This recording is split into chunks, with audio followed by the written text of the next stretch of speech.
Great. All right, very good. Our first order of business is approving the minutes from March 30th that Jim sent around. Is there a motion to approve the minutes? So moved.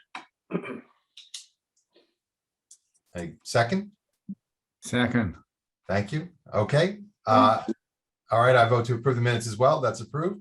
I will submit those tomorrow. Thank you, Josh. All right, very good. So let's review outstanding action items. From the minutes, sorry, I'm just pulling them up. Jim, did you have the action items in the minutes? We've done that in other times. I dealt with them just as I was writing, so I didn't list them item by item, but Okay. I think I covered everything. Great. So I'm just going to skim down the minutes to make sure we've got our action items handled. Jim, you sent out the notice to DPOA about parking. That's great. Thank you. Yep, Frost Farm, we're pretty much stuck there. yep. Jeff has reached out to Alan, who of course is on the call with us. Nice going, Jeff. Thank you. Yep, nice work, Jeff. I have some updates that I'll share in a little bit about fencing and the trail access and hence access to White Pond off the Bruce Freeman Rail Trail. We've got nothing from the select board, no information about the letter. And that's all we've got. I think that those are all of our action items. Good. I'm here, Josh. Hi, Beth. Great. Beth, do you want to take over and be moderator or you want me to keep going? No, I'll go. I didn't hear what you said. Sorry, I was on another Zoom meeting for some reason. Yeah. So yeah, so what did you cover? I don't know, did you talk about accepting the minutes from March 30th? Yeah, we did that and we just reviewed outstanding action items. So I didn't get a chance to read the minutes. I don't know if anybody had any comments. So are we going to accept them as is? I read them. Yeah, they were fine. Okay, so no corrections or red lines needed? No, I just want to make sure. Okay, thank you. And you did the action items? yes, we went through the minutes to see what action items were there. And it seems that everything has been done that we said we were going to do. Okay, great. All right, thank you so much. Sorry I'm late, you guys. I just got to an airport hotel running like crazy, like always. I see we have Alan on the phone. Alan Cathcart is the director of CPW. Thanks so much for agreeing to attend the meeting tonight, Alan.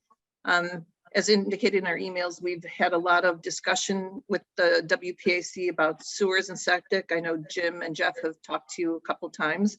And then, so we'd just like to get your perspective, and Josh has specific questions about that. And additionally, I'd want to talk a little bit about the roads project. So just like to introduce you, and we'll have time after you're done with some Q&A from the audience. And Alan, I'd like to add, we've all discussed at quite some length the 2000 study, what happened years ago, votes at town meeting. You and I had a conversation last year that I relayed in full to the same group. So we can move forward to whatever spot in the conversation you think is appropriate. We don't have to go back to the beginning. Hey, that's great. So so now that we have kind of full house, and Beth, I'm glad you could make it. I did just want to say that when I was invited, Jeff and Jim and I have had, a couple conversations, about sort of macro issues relating to Concord's wastewater, issues, and, more specifically to White Pond. When I saw on the agenda, and I think there is a nexus of, excuse me, interest in potential infrastructure, primarily on the wastewater side, but also how does it potentially impact some of the roads and drainage and things like that. So I took the liberty to invite Steve Dukran, town engineer, along. Just what we're hoping to do is have a conversation with the group.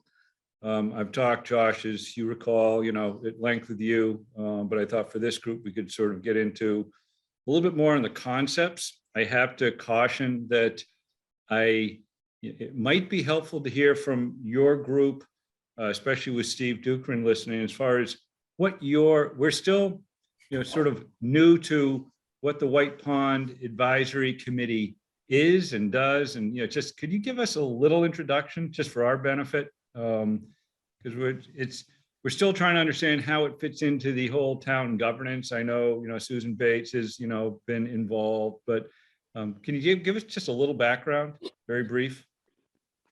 Um, Beth? You wanted, I can start. So Ellen, one of the concerns has been one of the contributing factors to the decline of the water quality in the pond is absolutely connected to septics. There's evidence from other towns that that's having deleterious effects. We know there's multiple factors here, and septic systems are for sure one of them. So the discussion was, was it possible to ever switch to a sewer system? And that's where the discussions early on were about the 2020 or whatever it was, 2001, that it actually had been approved, but then the monies were allocated elsewhere. So I think we understand that there was discussion at some point, and if we wanted to reopen it, what do we need to do, or can we do it? So that's kind of and thank you for joining us, Stephen, kind of the high level of that, because we're attacking the water quality issues from multiple points, right? We're talking about the trout stocking, we're talking about the APOD, we're talking about water quality testing, et cetera. So is that helpful? Anybody on the committee want to add? I would add, and hi, Steve, thanks very much for joining us as well. I'd add that our committee's charter is to support the neighborhoods, to support the health of White Pond, and to advise the select board. So that's what we're doing. And Okay. Last summer, we put together a big White Pond vision, which was an update from a 2015 document that aggregated all the research that we've done so far. And since then, we've continued on a number of work streams as documented in that vision document. And we are, it's tough. And I think collectively, we would say the pond is in very difficult shape. And that while there are some efforts, some very, very good efforts being made by the town, we are in full support of that. We've been doing a lot of work to get the town moving in support of remediating the water quality. There's still quite a long ways to go. Mm-hmm. Okay, great. That's helpful. Thank you. So I think what we'll kind of start with is, and it's, a lay of the land is pretty important. But I will talk to you about sort of my experience and, the fact that I've been sort of working in town for 26 years. And I was water sewer superintendent for, 24 of those years. The water and wastewater arena is increasingly complex. When I first got here, we did this, comprehensive wastewater master plan out of necessity because of some capacity issues at our existing wastewater treatment plant. Just so everybody understands, only a third of Concord is served by municipal sewer, just to put it in context, which means a majority of the community is served by private on-site septic systems, much like what you all have in the White Pond neighborhood. The challenge with on-site septic systems are that they're privately owned, maintained. They've been installed over decades under different regulatory and environmental conditions and understanding. And I think what we've seen in the White Pond neighborhood is a community that has evolved over many decades, from sort of camps to year-round homes and very small parcels, kind of tight, relatively tight density, small area. And the tight density, small area is related to the resource. White Pond is beautiful and has been a beautiful resource. The fact that it is remote when it relates to the downtown areas of Concord, just so you know, the sewered areas are primarily in the concentrated downtown centers. And that just, it kind of makes sense. Over historically, there weren't parcels large enough to have on-site sewer. They were close proximity. and, the collection system and wastewater treatment plants evolved, but are for the most part in the kind of downtown areas of Concord. Most of the areas outside those sections, again, are like White Pond, treated with on-site systems. When the town did its assessment back in 2000, it did a comprehensive assessment because of capacity constraints at the existing wastewater treatment plant. So just to understand, that study was intended to say we have a fixed capacity of municipal treatment. We are required through regulators to evaluate what is going to happen if and when we exceed that capacity, if we add to that our collection system and the community grows. EPA, DEP, Environmental Protection Agency, Department of Environmental Protection, that's the state, understood communities are going through growth, economic growth and development. So it was Concord's responsibility to say, if we grow, or what are we going to do with the remaining capacity based on design, and ensure that we're allocating and managing it properly. And that was 20 years ago. We have since had a plan. We've expanded the sewer to some areas that were in close proximity to the collection system. When I say collection system, that's the pipes primarily under the streets, the services that go to the street, and it carries the wastewater to one location. That's up off Bedford Street. That's the treatment facility, kind of by Great Meadows. So everything's collected in different neighborhoods and pumped or carried by gravity to one centralized, municipally owned treatment facility. When we did the work 20 years ago, there were a few areas of town where, based on the proximity and location and distance away from the existing system, and based on the density of need, consultants identified the concept of a package treatment or neighborhood treatment concept. Is everybody kind of familiar with that? Where that's, yeah, okay, good. Yeah. When it's not necessarily an apple comparison to just collecting a sewer, sort of expanding the collection system, because we already have a wastewater treatment plant. Expanding the collection system is relatively easy. It's not simple, but we did get buy-in from one of the phases, meaning an interest with the town to go through a design and eventually construction process.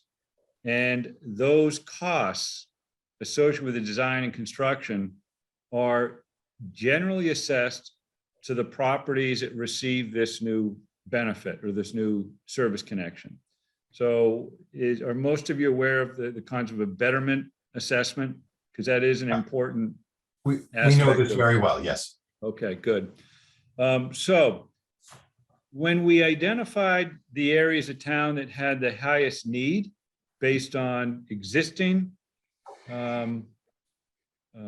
users, and residents and businesses, as well as environmental impacts, those are, some of the drivers.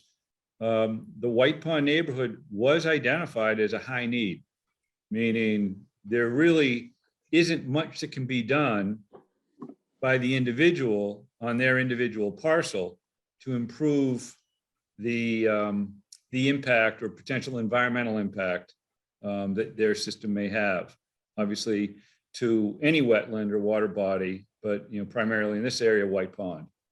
And we also knew and identified that there had been some nutrient issues in White Pond. And depending on who you talk to, White Pond has been closely monitored for many, many years. But there was a realization that the nutrient load into White Pond was triggering and resulting in algal blooms, during, the warmer summer months.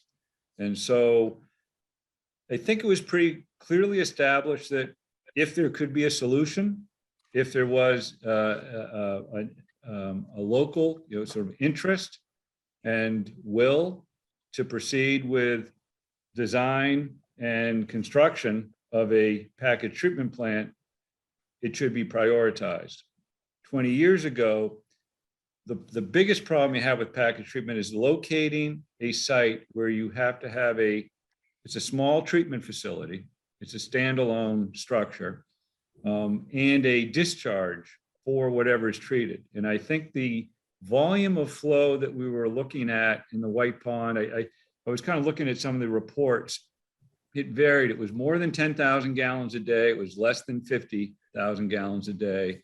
And there was no real final design. So while the area had been identified, I think it was in the 30 to 40,000 gallons a day of design basis. There was a lot of work that was done to try and evaluate where could a facility be located and the location and where could the groundwater be discharged. And there was a lot of efforts to try and identify that site. And we had consultants working on it. We had the town will. We had people involved with this review were from the Board of Health, planning, land management, the planners, select board, Public Works Commission, the NRC. All of these divisions and departments were represented. And there was significant interest to, sort of look and work as a community to try and identify solutions. White Pond, it was very difficult. Some of you may have been around and sort of been involved with some of the process, but at that point in time, without the ability for the community to identify a location for that package treatment plan and discharge, there was no way to proceed with the next step. And I think that's what happened.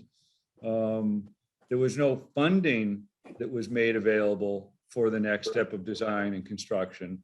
That would have required, and just so you understand the process, sort of a support at town meeting to, if the community was going to be, participating, support of town meeting where you would identify the impacted property owners. They'd be aware of the potential economic impacts, to themselves, their property, the risk rewards. One of the risk is you now become a user. You're now paying user fees. You're not just standalone. And in fact, in White Pond, it's interesting. Some of the people in that neighborhood actually do not receive municipal water, and there's no municipal sewer, but user fees are a part of the equation.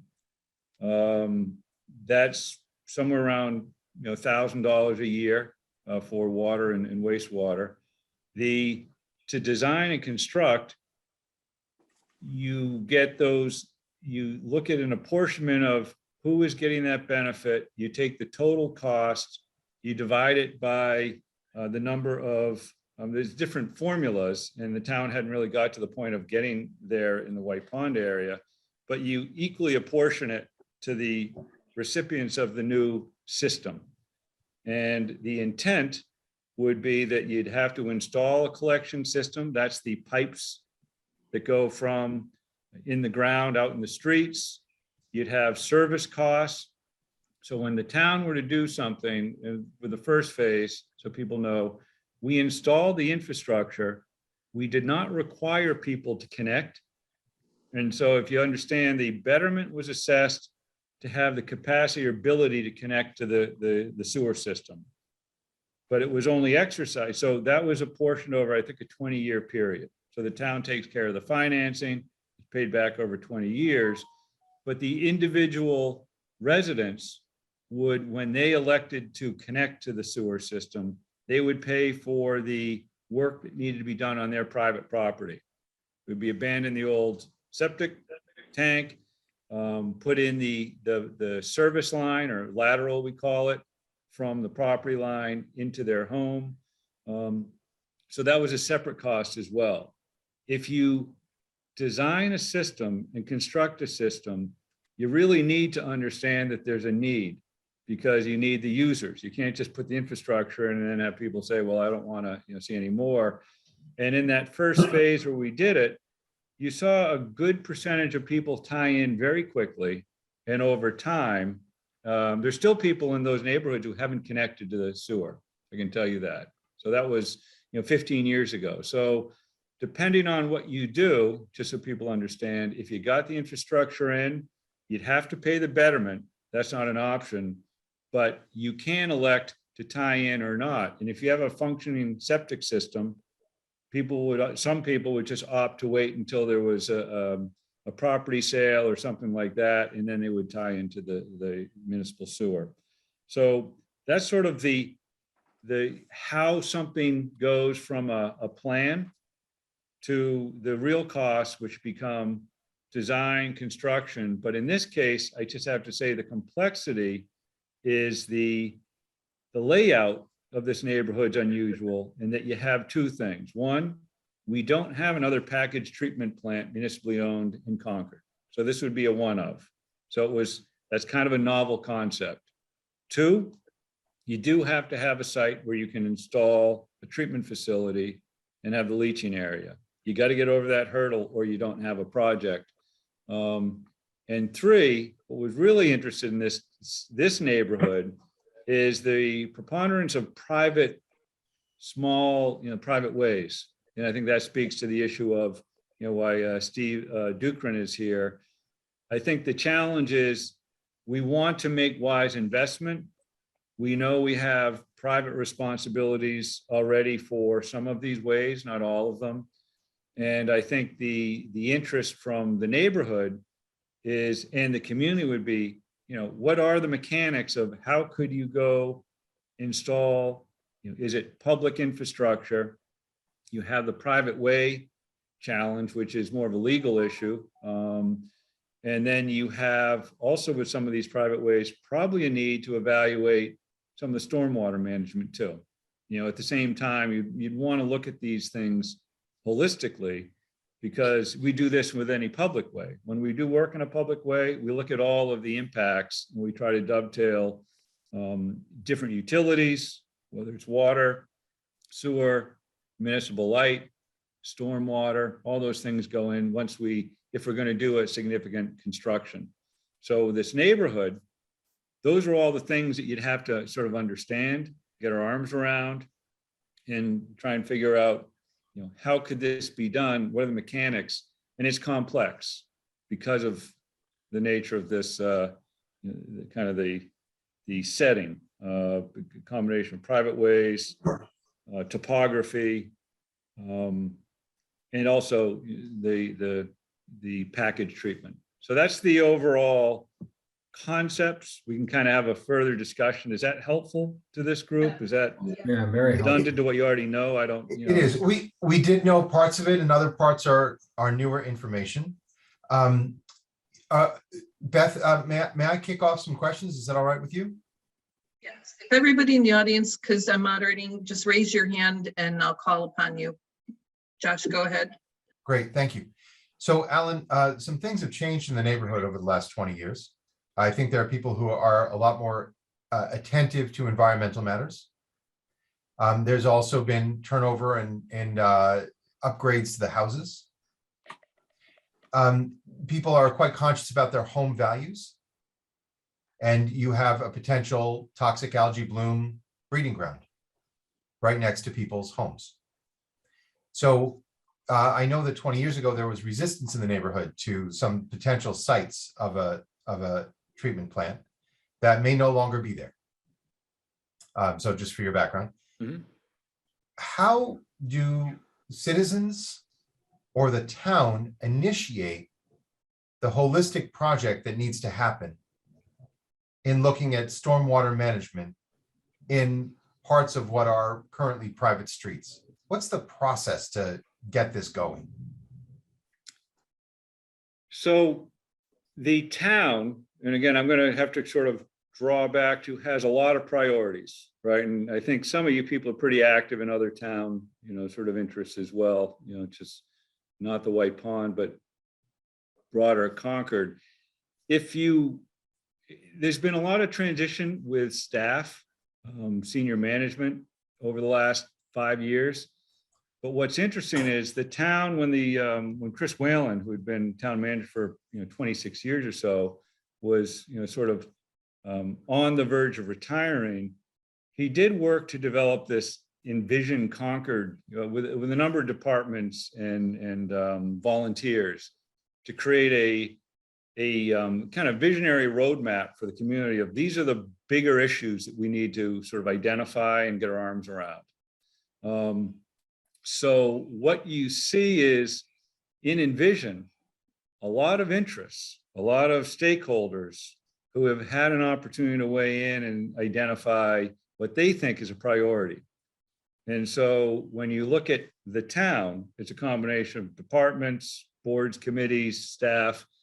That is the document that people are looking at to try and map out the next 5, 10, 20 years.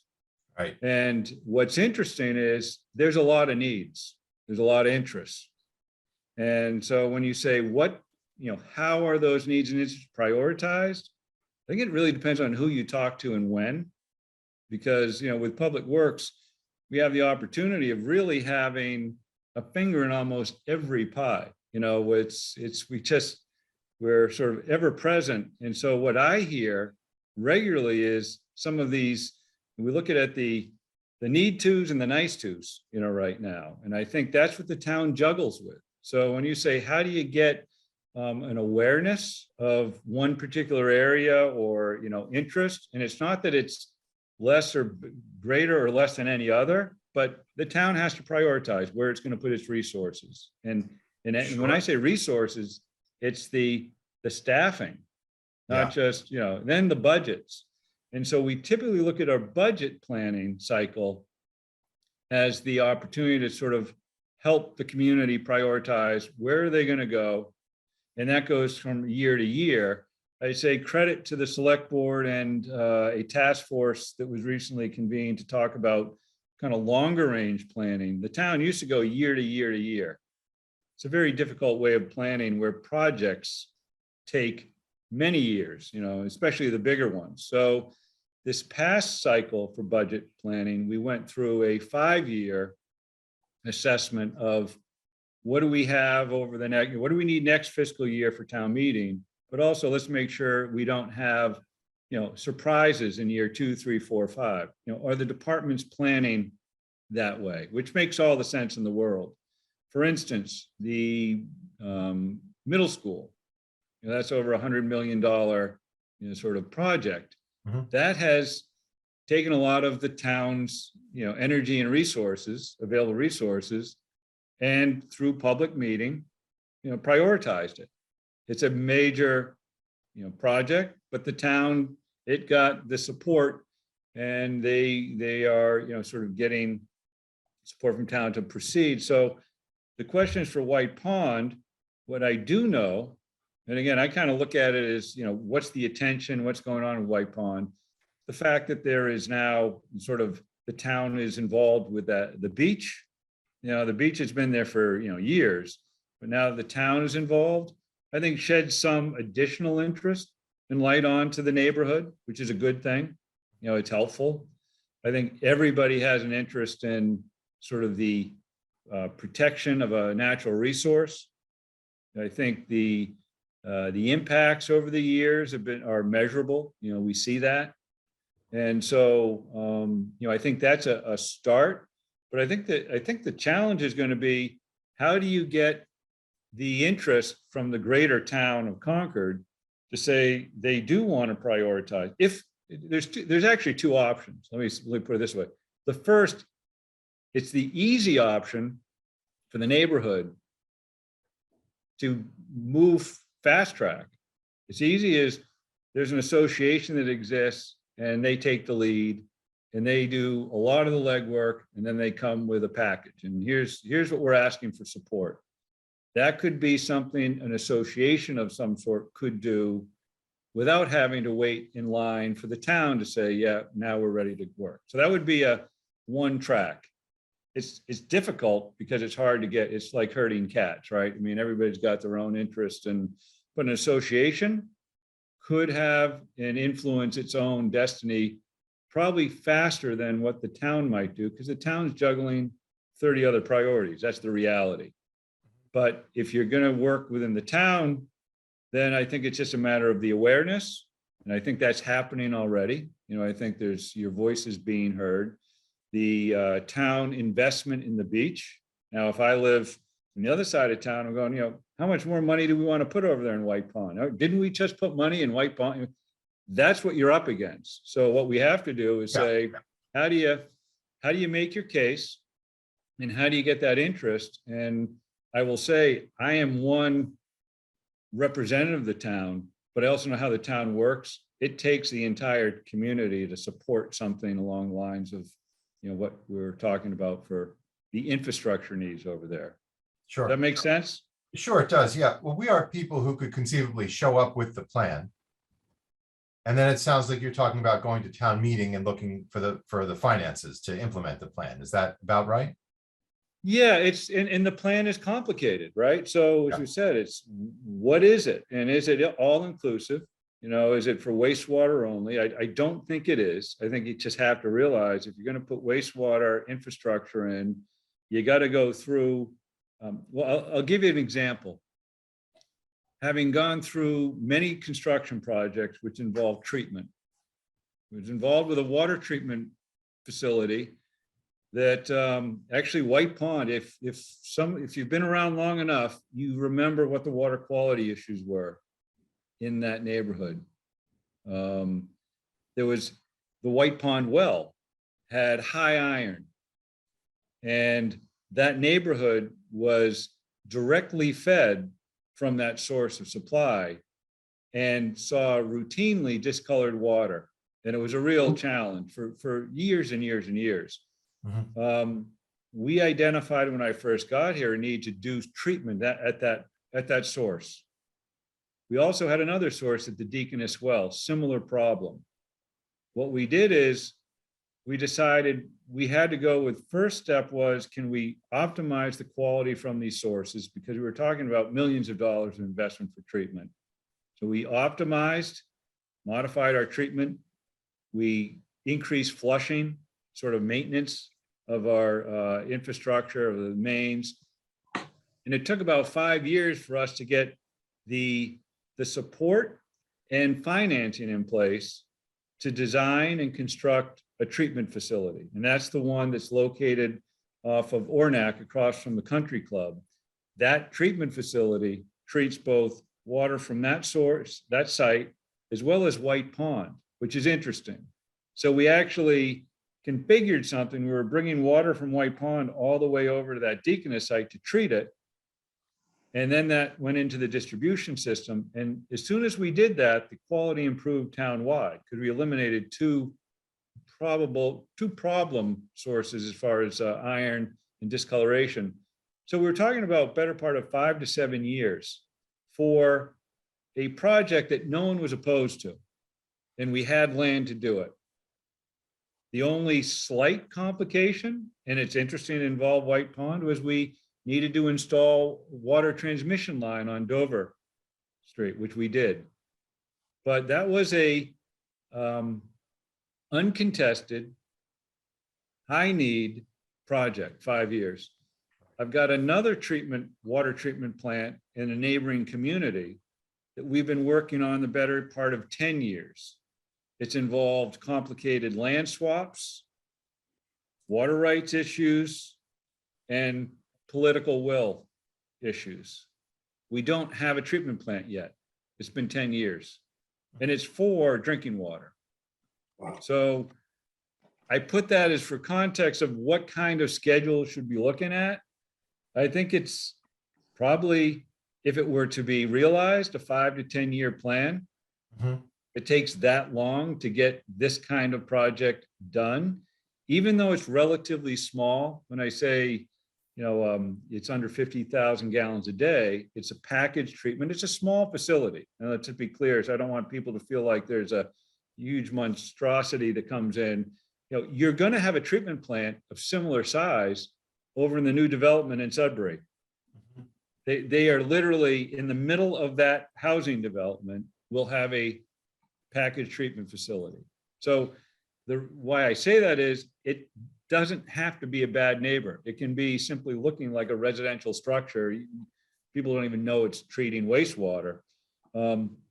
But in White Pond, I see challenges with land ownership issues, depending on, and I don't have the time and wherewithal to know and differentiate the town land, what's restricted, what's potential private land that could be utilized.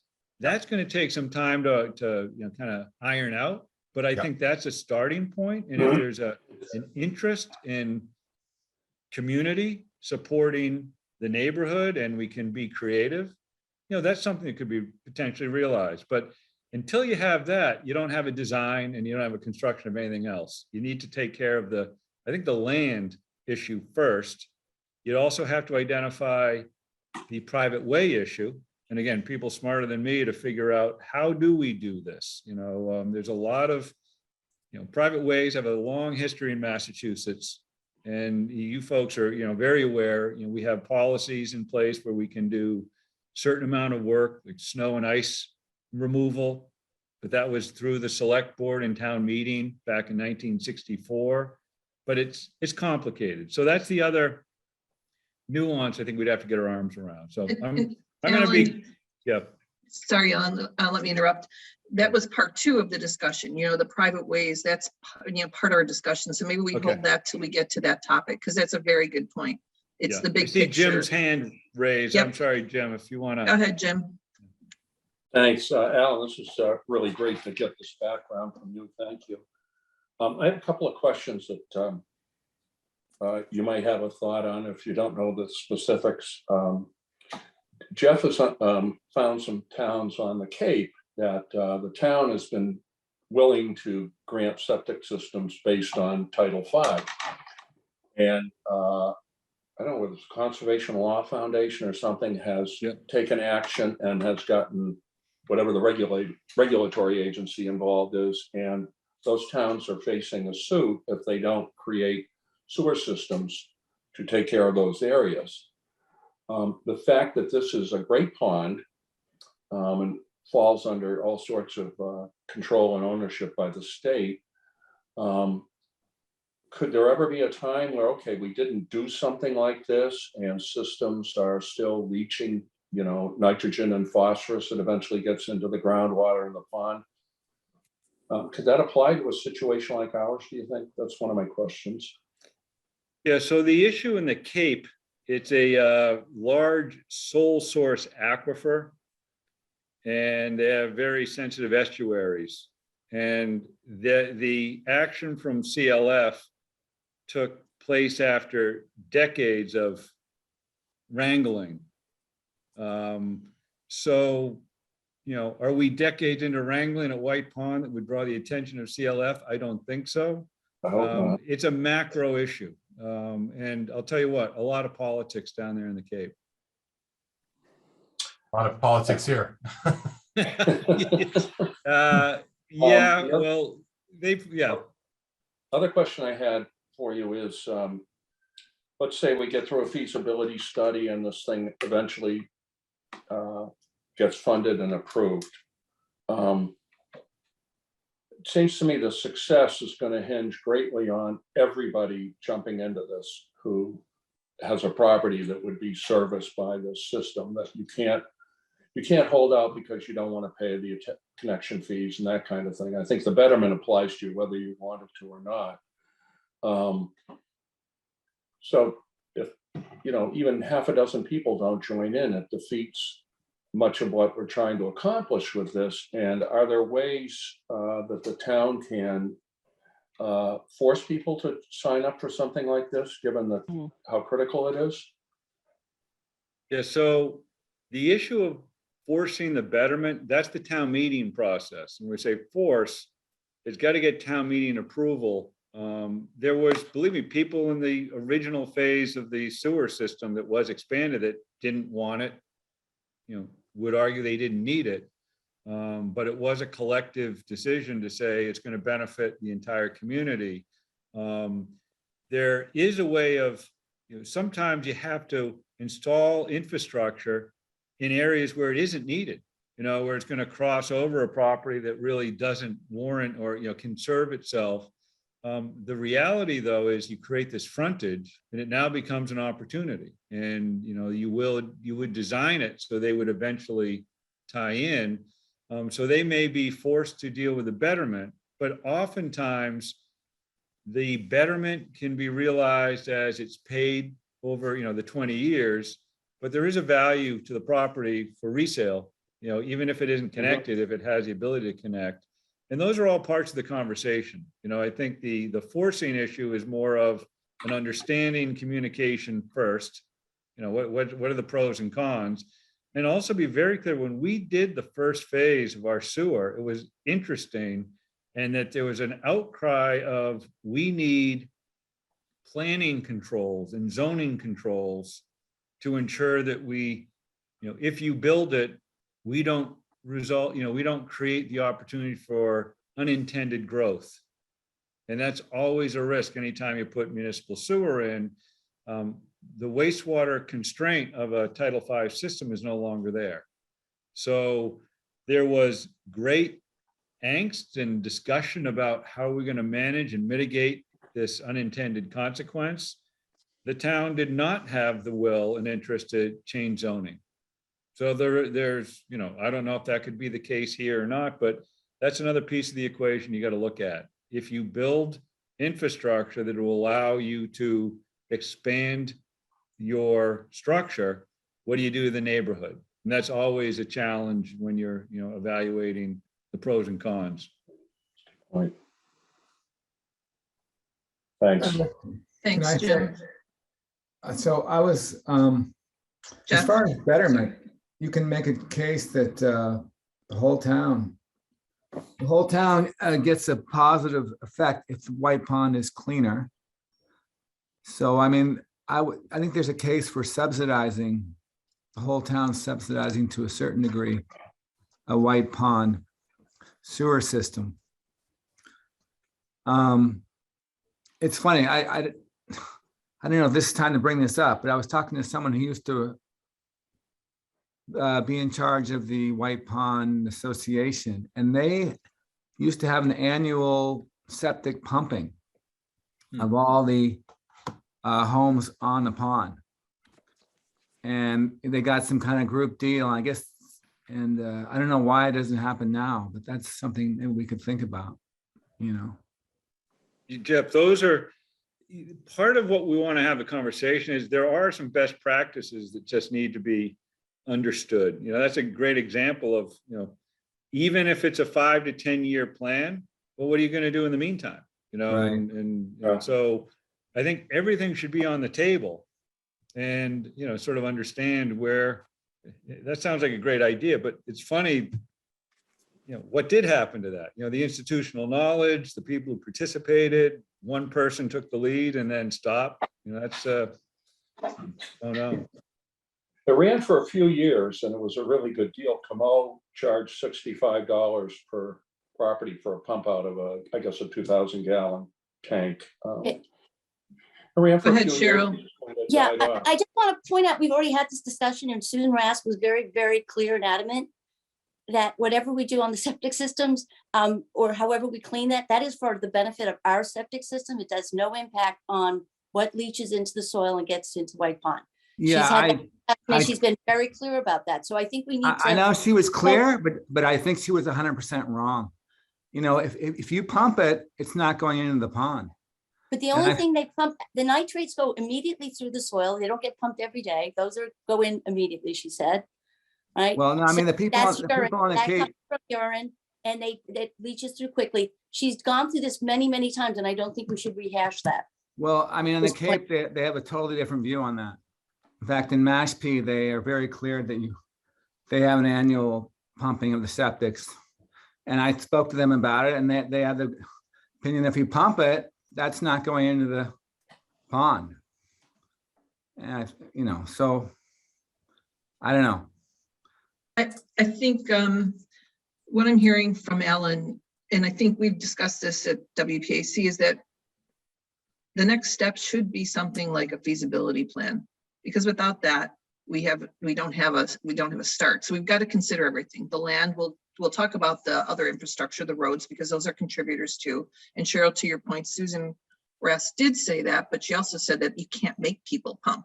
We do know from the youth group's investigation into the septic systems around the pond that there are some low-hanging fruit, but there's not much you can do unless you see something that's horrendously being done. In other words, she said, if you see bubbles or you know somebody's, pumping into the pond, you got to report it. But there's not much the Board of Health can do. So to force some of these actions, I think that might be part of the feasibility plan. Highly unlikely that we could enforce that action, but I'm hearing starting with the plan is the best idea, and it's a cooperation between the town, homeowners, and not just abutters, because this impacts the town beach and swimmers and visitors to the pond.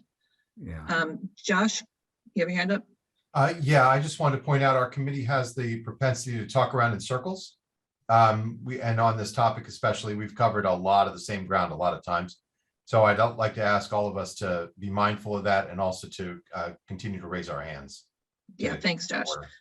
So I think I would like to suggest, and committee members, weigh in, if we're serious about this, now would be the time. And Ellen, you might have some pointers for us. And we know we've worked with, Susan Bates has been very helpful from Select Board. We know we would have to involve BOH. We know we'd have to involve NRC. It's a group effort. So we start the planning process as a group effort. Seems like the best, at least the best step forward. And I'm hoping that if we started putting pencil to paper, you could be helpful with us too, with your experience. Yeah, as far as the past planning, that was sort of a town-led initiative, and this could be sort of an extension of that. I think what I'd look at is you need experts to do that feasibility study. You need funds to procure that service. So I think the conversation is probably a good place to start and figure out. We're at town meeting, this weekend. Well, that's based on a lot of activity that happened over the last year. This might be a conversation that you start now and, hope that in a year you're in a place where you could make when I say you being sort of the champions, but the town understanding the benefit, and see if it couldn't be realized, where you could come up with funds that could help assess. Yeah, thank you. I see somebody's hand up. Can you identify yourself, please?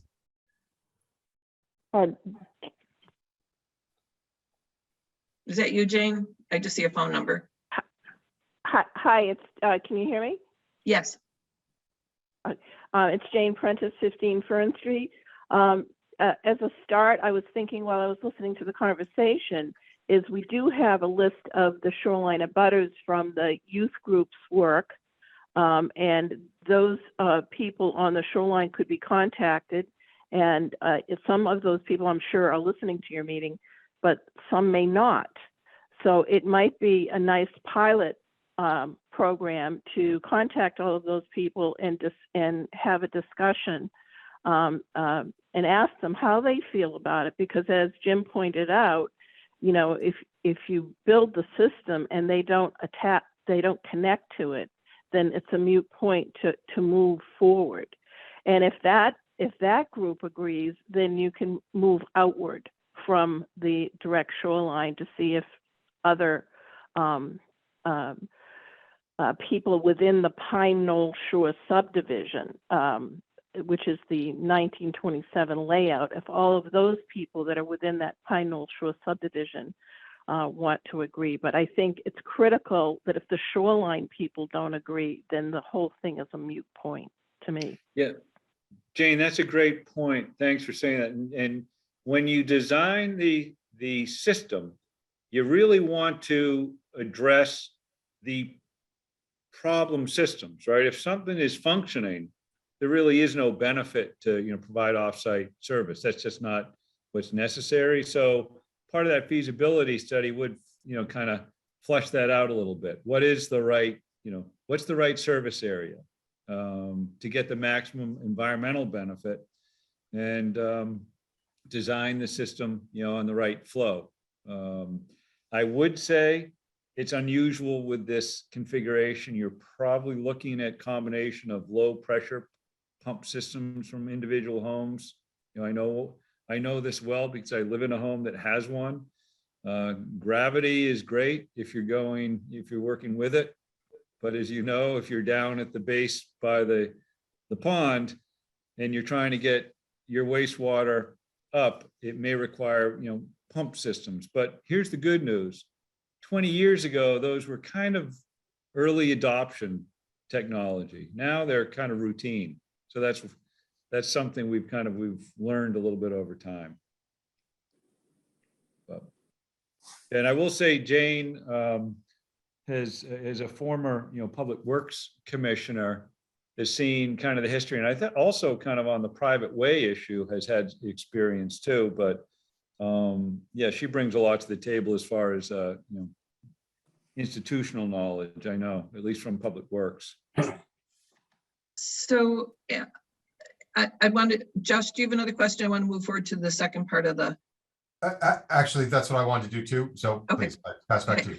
So Ellen, yeah, because we're taking a lot of time on this issue like we always do. The second part, which is going to be important if we do a feasibility study, is actually the, the email that you and I had about the roads and what's, there's an impact obviously for runoff due to the condition of the roads. And I think everything around the pond, all the abutters are on private ways to my knowledge, correct me if I'm wrong. Is there a plan for a comprehensive roadworks, study, including private ways, that is planned for the town? Okay, so with Steve Dukran, relatively new to the community, and myself new as director, we started getting asked from different parts of the town on people with private ways and where they're in need of some sort of maintenance or repair. And it really was brought to our attention, highlighted with our road maintenance program. It was our highway grounds group who were volunteering that some of the areas that they were maintaining that were private ways were significantly deteriorated. Some were, gravel with pits and, damaging equipment. So we brought this issue to the Public Works Commission, and we started thinking out loud as it's not just one private way. We have 25 miles of private roads in Concord. And it seems to me that they have to worry about their maintenance and repair independently. And it's difficult because these are people who don't have expertise or understanding or awareness of the real need. And they also have to collaborate together. If they don't have an association, it's an awkward conversation. So Steve and I kind of recognized that. And we started trying to think out loud as far as, are there other alternatives? And, Steve, it was your idea originally to kind of think out loud. Do you want to talk a little bit about some of those conversations and kind of perspective? Yes, thanks, Alan. And thank you, committee, for having us. We, as Alan mentioned, we had a number of requests from folks about maintenance of their private ways. And it turns out that a lot of people don't even know that they are on private ways that belong to them. That came as a surprise from some of these people who asked about it. But as we recognize that there's a lack of expertise, and especially when there isn't a homeowners association for the neighborhood or the street, we thought that if we can come with a program similar to what we were talking about related to the septic issue, the sewer system, where the town can, through a town meeting, approve a plan where we can assess the required amount of maintenance, the required type of maintenance, and then develop a project that we can improve all the streets and have the owners, maybe subsidized or not, but through a betterment charge, the town can help help with all these neighborhoods that have deteriorating road networks. And we'll do it similar to what we do for the public ways. We have a program where we evaluate the network every 3 years or so. And that information informs us as to what our near-term program is, as well as the long-term. We look at, what we'll be doing in 10 years, 15 years, and so on. We have 108 miles of public roads. And when this program that we use tells us if we want to bring up the condition index to an acceptable level, how much money we need to invest on an annual basis, for whether it's 5 years or 10 years, as the case would be. So we set a goal as to what that condition should be, and we seek the money through our capital improvements program from the town. So we can apply a similar program to private ways. And I think if we do have town support, we can certainly assist, all of the neighborhoods. So thank you, Stephen. Does that mean that is coming up this town meeting to get the funding to do so? And if it's passed, when would that study begin? I'm going to interject, Steve, just no, not for this town meeting. In fact, we have to be, it's a concept. So it doesn't exist. And we've actually started some conversations with the town manager just to sort of see about, we have an interim town manager right now. So just to talk about this, because we know it's a need. The reality is, and I go back to the Envision Concord and the balancing of town interests and where money's spent.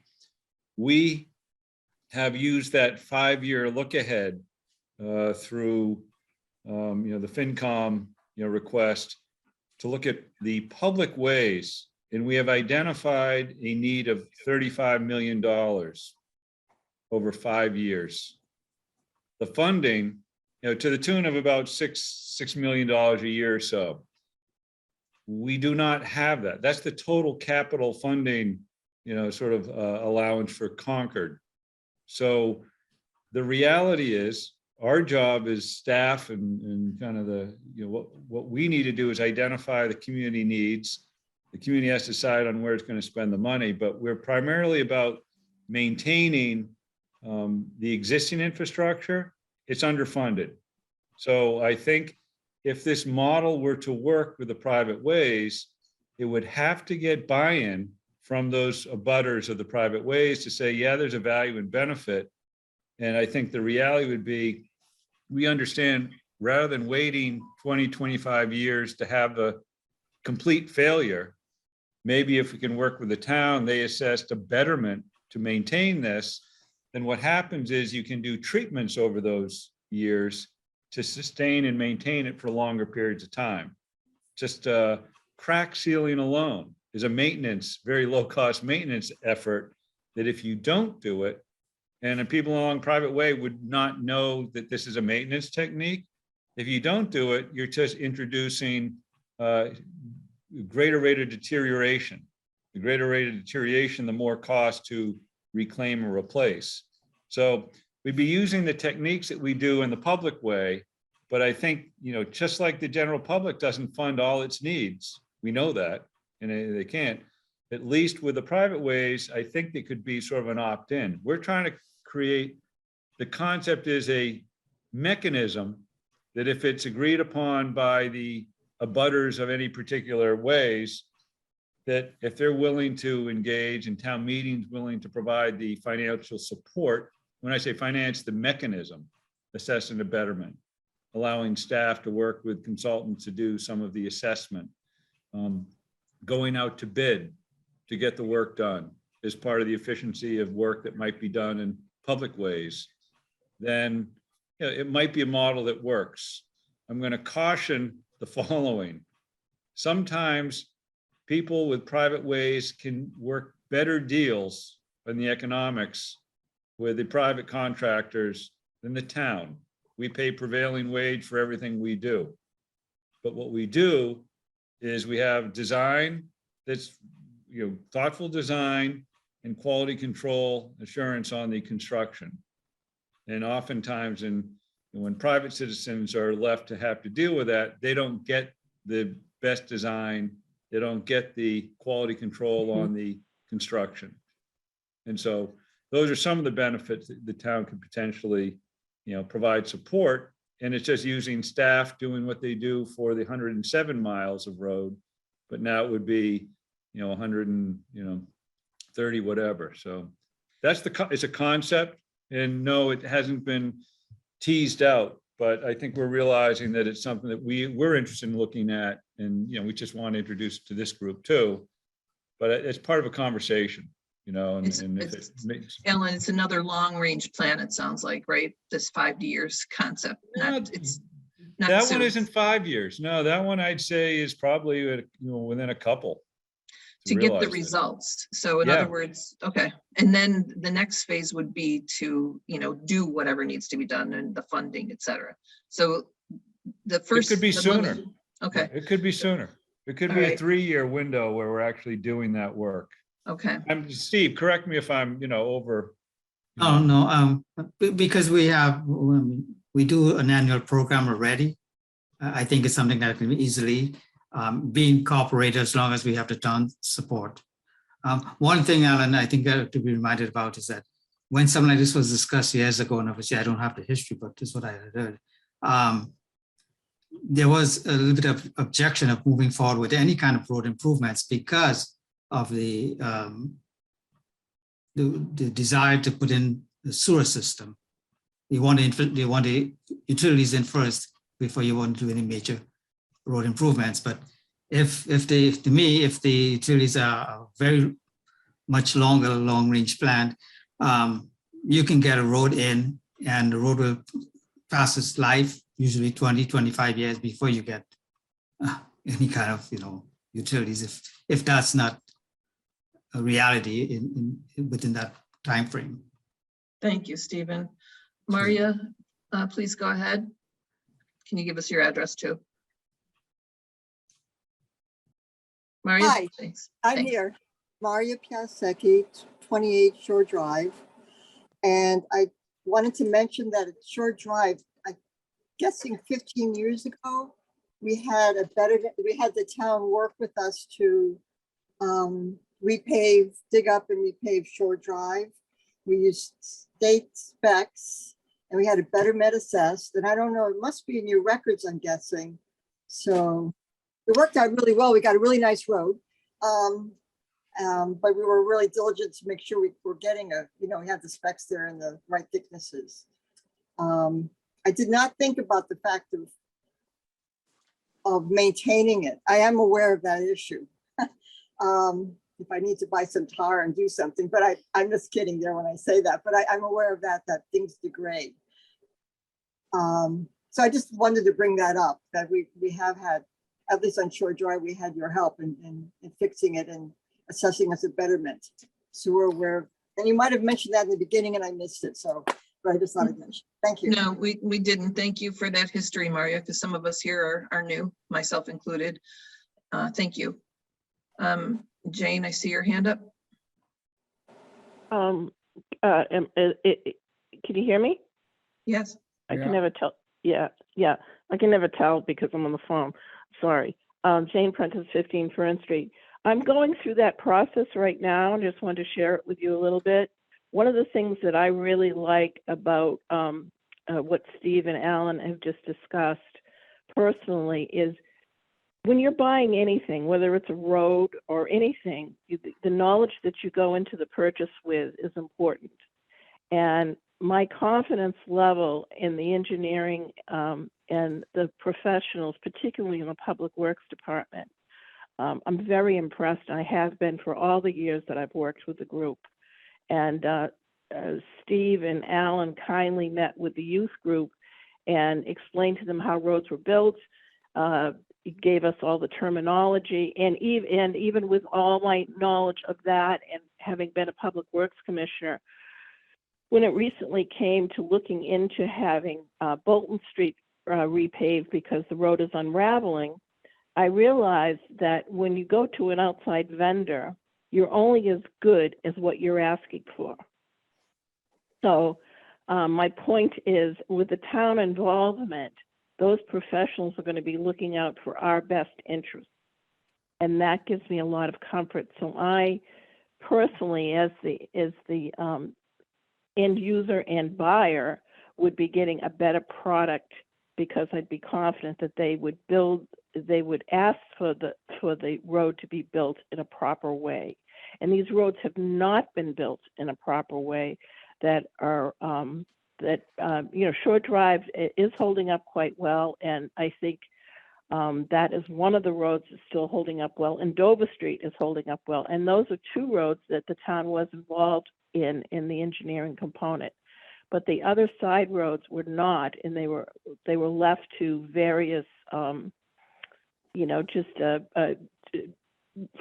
various reasons, for fiscal reasons. People didn't want to put money into grading or drainage or substructure or whatever you want to say. So if in moving forward, I so much like the concept of an integrated stormwater system after we've talked about drains all year, and having all the roads be uniform. And I think when Alan was speaking to the director of Public Works, Alan was speaking to the public ways and the private ways, having them be equal, I think is very important in as far as the quality of the build, not necessarily the width. And the other thing that I'd like our neighbors and the community to think about is not only the paved way, but the shoulders. And we see a lot of breakdown in our shoulders. And that's something I think we need to think about. It's not just the paved way, because if we don't address the shoulders of our property, the drainage is affected and the edge of pavement gets broken down. So there's a lot of reasons to get this kind of help. So thank you. Thanks, Jane and Maria, too. I think what I'd like to do, and Josh, let me know if you agree, maybe we can talk about betterments at our next meeting, because we are running, out of time for tonight. Because, for instance, and Ellen mentioned this, the Dover Street area has an association. An association has a board and they have some power. But some of the abutting streets, such as Seymour and such as White, don't have that. And, maintaining and updating a street is being done, piecemeal, and tar is running into both the vernal pond and the White Pond because it's constantly degrading. But to do a betterment and something like that needs more than just two people on the street, right? So I don't have enough information, and I'm wondering if we can actually talk about that at our next meeting to get a little bit better understanding of how that works, and how do you get everybody to say yes or no to do something like that. Josh, any comment? No, that sounds good. With you? Because I don't understand the process. You guys are here in this town a lot longer than me. I know Susan Bates is on the phone. We've talked about, these betterments for septic as well. So I'm going to move. Is there any other comments or questions for Alan or Stephen right now? Because I think, when we close tonight, we'll have some action items about next steps for a number of the issues we discussed. No other questions or comments? Okay. So Alan and Stephen, thank you very much for attending. You're welcome to stay on. I know you'll be getting some emails from us after we figure out what we want to do. Appreciate your time and all your knowledge. Thank you very much. Thanks for the opportunity, Beth. Appreciate it. And it's nice to hear, your voice. As I said, I'm sure we're going to learn something. We have. So I'm hearing there's interest in these concepts, and I only say that because I'm trying to, and Steve and I are working on, does this make sense townwide? And be clear, we'd be treating all private ways this way. And I think if this is a group that's energized, and if there's an interest, that's helpful to know. So I kind of heard that it's a concept you're willing to listen to and think might have place. So that's helpful. Great, thank you. Thanks, Okay. guys. Very much. All right, everybody. Thank you very much. Bye. Have a good night. Thank you. So The next care. topic, there was supposed to be, we're going to review a plan for 56 White Ave to build a retaining wall. We'll have to move that. The person was not, couldn't attend tonight's meeting. Next item on the agenda is signage, and I just want to make sure everybody knows that an Eagle Scout is working on a project to, it looks like right now, 4 signs, more permanent signs around the pond. His name is Christian Perota. And that's his Eagle Scout project. I believe it's going to be happening in May. I thought it was April, but weather's been kind of crazy. So in May. And Will Holden will be assisting him from NRC. So that's good because we put in our vision, we want, better signs, more permanent signs. So that's a great start. So I just wanted to let the board know. I think we should also acknowledge Christian in our minutes and maybe send him a thank you note for his future hard work. Beth, could you send me the spelling of his name? Yeah, it's Perotta. And for the record, I did invite him, but I think he's got baseball practice on Wednesday night. So, some things are really, really important. And I know baseball is one of them. Yeah. The next item is the water testing committee. We've met, I sent out minutes to both Katie Blair, Suzanne Langbridge, myself from WPAC, and Gabby White from Board of Health, Delia Kay from NRC. And there's a number of action items that we still need to discuss, but I can tell you that decision has been made that all data collected from both the APOD and from the water, I'll call it chemical and physical testing, will begin in May. That information will be provided to Delia. They've included, they're hiring Susan Rest to come back as a consultant on water testing.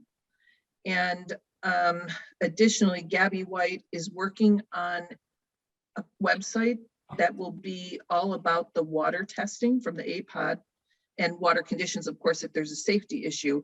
It's not yet done, but she does plan to have an opt-in method. So if you want to get this information or see any of the results, you'll just be forwarded that information.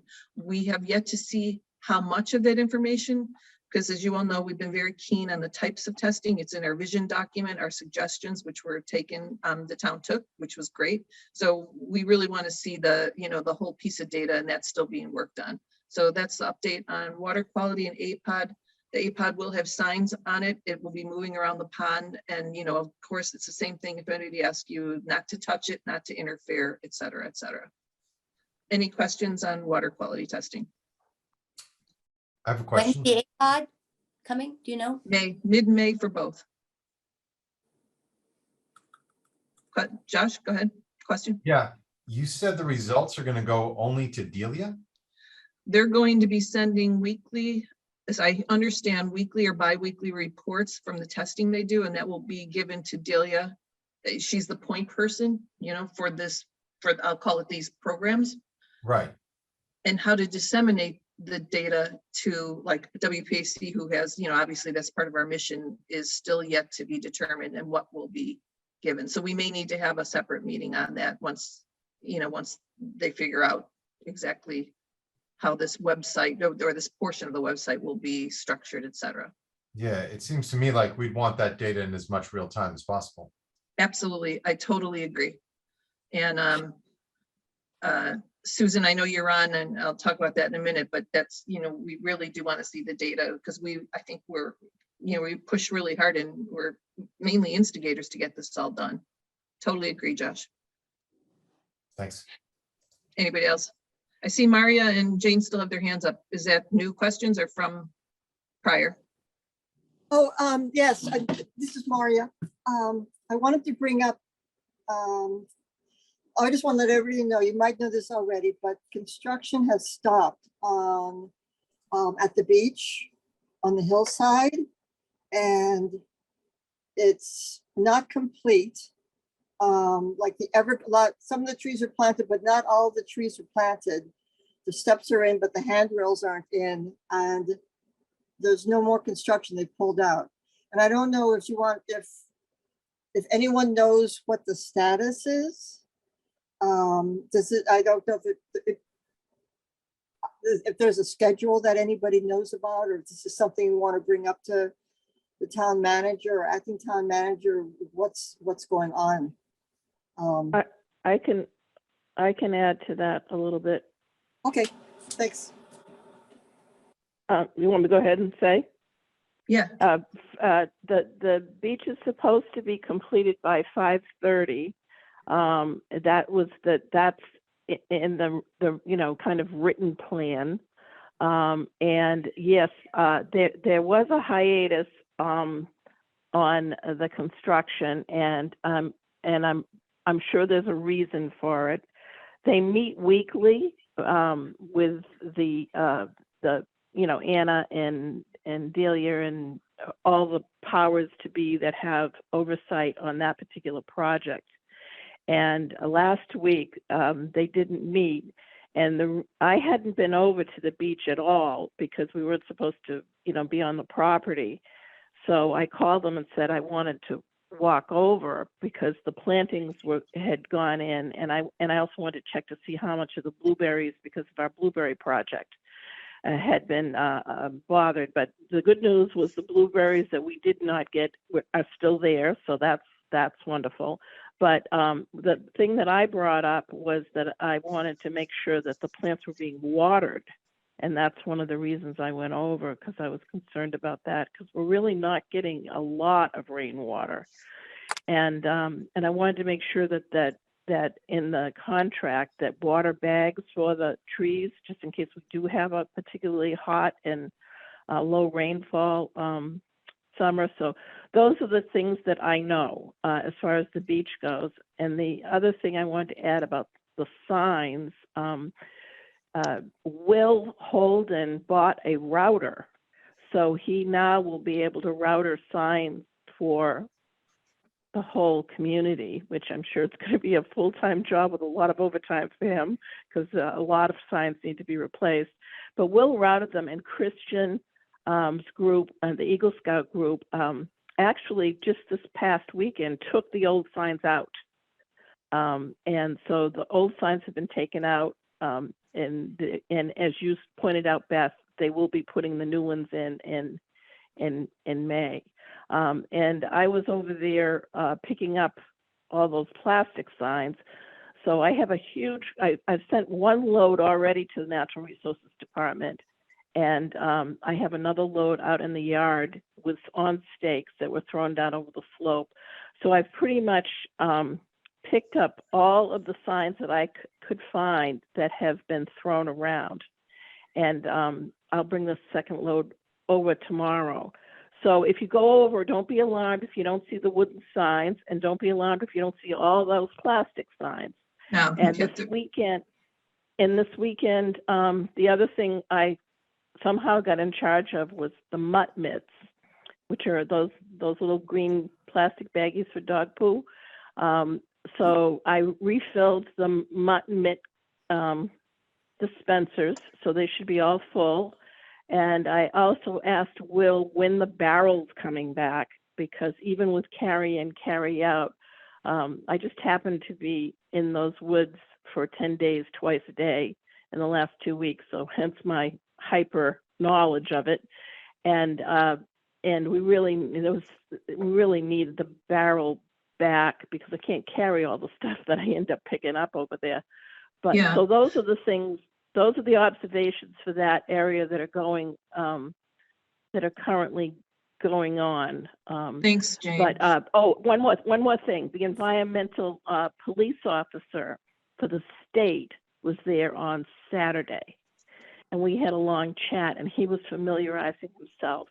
So I don't know how he got tuned in. I got his card, and I'm going to get him to speak to the youth group for other reasons, but he was asking a lot of questions about the cove, and had observations. But his observation was that the plastic signs, he saw them, and he said the staples on them are too shallow.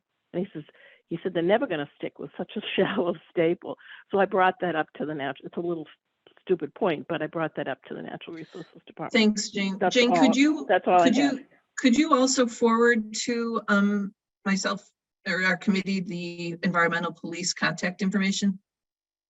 Yeah, if I put it in my pants pocket, hopefully it didn't go into the Thank you. into the wash, but his name I can tell you right now is Dwayne Taylor. Okay, thanks. Susan, I welcome. see Susan Bates is on the phone. To Maria's question, do you know if construction was stopped and why? Was there a reason? And if not, no, that's fine. I just wondered if you had any knowledge. Thank you, Susan. Thanks, Beth. No, I'm not aware of what's going on there, why the construction stopped. So sorry, I can't be more helpful. Okay. I can take an action item to email. I guess it would be, is it Carrie now? Because she hasn't appointed. Is anybody been appointed now that Kate's gone? Anna McEwen is the Parks and Rec director. No, but they were She's going in charge of the to. beach. Yeah, but Yeah, that's the beach project. Anna's going to be the person now? I didn't think that had been decided. well, there is Well, I don't- a temporary deputy town manager. And if you email Carrie, she can tell you the contact information for that person. Okay, thank you, Susan. So I'll contact Carrie to find out who that would be and we can ask about the construction being stopped. Katie, looks like your Actually, hand's up. it's David that requested, David Beer, 20 Darton Street. I've just observed some of the plantings and I have a question around some of the trees. There's a very nice saucer. So when rain does fall, we'll have a chance to stay there and percolate down to the roots. But many of the smaller plants were mounds, which to me tells the water's going to run off and the plants will be additional water stress. So if somebody could look in or explain to me why some of the trees are, some of the plantings are mounded as opposed to saucered, I'd appreciate it. Thank you. Okay, thank you. Thanks, David. I want to move forward because we got to wrap up. I see that Mary Hartman is on the call. Mary, thank you and congratulations on being a new select board member. Thank you. Thank you. Glad to be here. Great. And if you end up being our liaison, whenever those things are decided, we welcome you with open arms. I'd like to also formally thank Susan Bates for her continued support and attendance. I think, Susan, correct me if I'm wrong, this is going to be your last meeting with us. Yes, I'm doing my my final tour of all of my committees, and this is indeed my last meeting with you, and I wish you all the best. And it's been an interesting experience, so thanks. I think the entire committee thanks you because you've been a big support through the CPC process, through everything else. So we will miss you. And again, Mary, welcome. And if you are a new person, you'll be as interested as Susan is, I'm sure. Thank you. Okay. Thank you, Susan, very much. The last item on the agenda is just Q&A or general topics. Any other items from the committee or attendees? Now would be the time to bring them up. Josh Gelper? Yep, I have a few things to run through so everybody knows. I attended the Trails Committee meeting yesterday. And the reason why I did that is that the access point from Bruce Freeman Rail Trail to the White Pond Trails was on the agenda. There was some very heated debate about a town meeting items that has nothing to do with us. And so they didn't really have a lot of time to talk about the access from the Bruce Freeman Rail Trail. But I found the Trails Committee to be pretty sharp and very thoughtful about the issue of the concern that we know about people being on the Bruce Freeman Rail Trail and then having direct access to White Pond. Currently, there is a plan. We're out of time. I actually have it on my screen, but I won't share it. There's a plan on the website of the town on the Bruce Freeman Rail Trail that's got the April 2022 updated fencing plans. I think everybody knows that the current plan is to have a gap in fencing to allow people to go directly from the Bruce Freeman Rail Trail to the town trails around White Pond. And while this is fine, the ongoing problem has been that there's nothing stopping people to go directly to the shoreline and hang out at the water. The place where the people can go to the water right there is owned by the old Picard Trust 2 property, which in turn is owned by the street I live on, Stone Root Lane. Just yesterday, after some months of my asking them to get back to me on various items, one of the trustees for that property, who is in fact a neighbor of mine, 4 doors down, sent an email to a number of folks, including Marsha Rasmussen, Delia, et cetera, saying, hi, we're here. We'd like to be involved. So that's really great. That's great news. I don't know that this solves a problem. Yeah, an ideal solution would be that they close off entryway to the trails right where you can see the water of White Pond and simply move it further down where the Bruce Freeman Rail Trail is right by the field across from Frost Farm. I don't know if we're going to get there, but that seems to be a logical solution. And the Trails Committee is going to pick up this conversation again next week.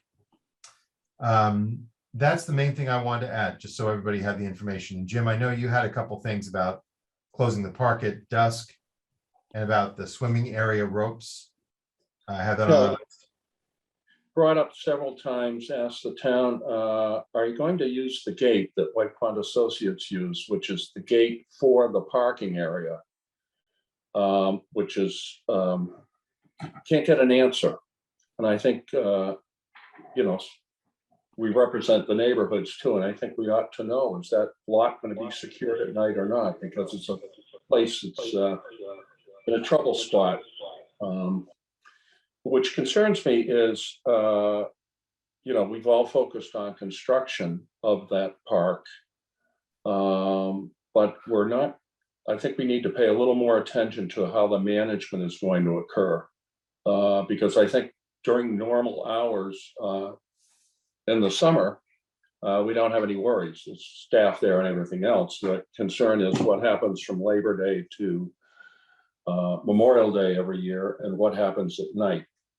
And I would think we should be able to get a management plan or an operating plan for how the town will manage that property. Yep. That's my 2 cents. So that's an action item. Susan Bates, do you know who we contact about that? Police Chief O'Connor didn't seem to have a final word either for us on our last meeting. No, I'm sorry, I don't. I have something to add to that. Can I say something? Yeah, go ahead, Jane. When I attended your last meeting, you might have missed it when I was speaking about the beach rules and regulations. So I spoke with Anna, who is Director of Parks and Rec, and they are reviewing the beach rules and regulations. They're cleaning up a lot of things in relationship to the beach. So if you have some concerns for things, I would put them in writing and send them to Anna, because they hopefully are going to be looking at all of this in May. So it's timely. Thank you. And Susan, I don't know if you're going to attend another select board meeting, but this was also in our vision document, which we, proposed and provided to the select board. Is there any way you can mention our concern? I can also put an action, take as an action item to contact Anna or Carrie actually right now, but I was wondering if that could be brought up. Well, my last select board meeting was Monday, so I'm lame duck. Okay. All right. Thanks. Okay, thanks, Well, Jane. I mean, we can email them both. Cheryl? Thank you. Yeah, I mean, I'm fine with the parking lot being closed, but living exactly right next to it, both well owned by the town and by the White Pond Beach Group or whatever it was. I can tell you that not many people, or very few people, if any, go into that parking lot at night.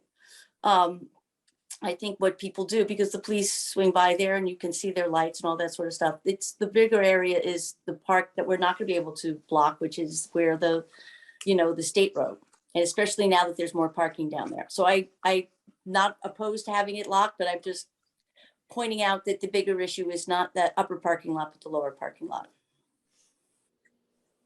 From personal experience for the last 6 years.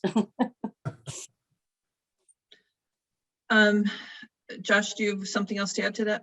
I did, yeah. It seems to me that the action item on this would go back to Jim, and he could simply forward the previous email that he had written to the rec department. I think that makes sense, Josh. I'll do that. I know one of the neighbors had a concern about the expansion of the swimming area ropes going much further out into the pond than White Pond Associates had. And I think I understand the logic. They're trying to create swimming lanes and avoid people swimming all over the pond. But the response is kind of dismissive, that this is the way it's always been. So I think getting a little more formal and asking for a response is appropriate. I'll do that. I'm sorry, Jim, can you please clarify what response was dismissive? Well, a neighbor contacted Recreation Department about, they have Okay. large orange floats out there. Oh, yeah, but that's different. That was, I was copied on that, and Kate indicated that they had been there. That was for holding down the ropes, but Yeah. are you saying that they're extending the swimming area this summer? Is Well, that the they concern? already did extend it. Oh, the- okay. Floats are larger, and they're now right in people's, where they look out off their dock or whatever. Yeah, Anna was Right on down those. towards that end of the pond. Yeah, no, I know exactly what you mean. Anna was actually copied on those emails with Kate Hodges and the neighbor you're talking about. But Yeah, I think this issue about the gate is in our vision document, and we Yeah. really have it documented as something we think is important. So is it okay then? You take that action item and yes. copy us about that specifically, the upper gate, Yeah. just be really clear, because I remember they're saying that you have to keep the other one open for the Fisher people, et cetera. So thanks, Jim. That takes one of my action items off. I will send it to you all for approval. Great, thank you. Anything else? Katie? Yes, thank you. As I was going through my house, because we're moving, I found a giant bag, not giant, but I found a bag that was left by Joan Turner, that's labeled WPAC, because she apparently was on the committee a long time ago. Do you guys have an historian, or who should I drop this off to? Or not? So last time Carmen had inherited multiple boxes, and I asked Delia, and Delia said they have room to store okay. it. You might want to go through it if it's, I'm not sure what's in it. It's all old meetings, old material from things that she worked on. If you're not in, I think it'd be great. I'll just take it to the Natural Resources Commission then. That'd be Yeah, great. because I think they do have some storage. So thank you very much. Great. Thanks. Anybody else? Okay. So I move to adjourn the meeting. Could I say one thing, Beth? Sure. I just want to acknowledge, I know Katie and David have decided to move, and just want to acknowledge them, for us to acknowledge the work that they have put in over, it's now decades, probably 45 years, maybe, a couple behind me, but I just think we should thank them very much for all the things they've done over all of these years to work for the benefit of the pond. Absolutely. Absolutely. I wanted to just say I know it's not yet, I think maybe June, but I was going to invite you to the May meeting because of both of your contributions, and even being on the water quality testing still, Katie, because I wonder if you're still going to be on that with us. So maybe in May we can, give a formal goodbye and send off, and thank you for all your hard work. Thank you so much, Ben. Thanks, Jim, for that, for saying that. That's very nice. We've loved living here. So I mean, that's, I think it's just the way we've shown our appreciation and good luck for living in such a wonderful place. How can we not give back to show our appreciation? Right. And that Thank includes you. our wonderful neighbors. Thank you, Jim. indeed. And I would actually like to second, I do think we should reserve some time at the May meeting, both to appreciate Katie and Dave, and also to talk about the future of Friends of White Pond. Sounds Yeah. good. Yep. And ponderings. Sounds Yeah. good. We Great. will ponder that very issue, I'm sure. Well, we need to find somebody who's is good at allocation as you guys have been. That will be a tough role to fill. Asha. Electrocution, who's getting electrocuted? Elocution, did I say it incorrectly? Thank you. No, it's my, What? Okay, all right. Anybody else before we sign off? All right, then I would like to formally adjourn at it's now 5:35 my time, 8:35 PM Eastern. Have a second? Second, Second. Great. All right, thank you, everybody. thanks, Get folks. back.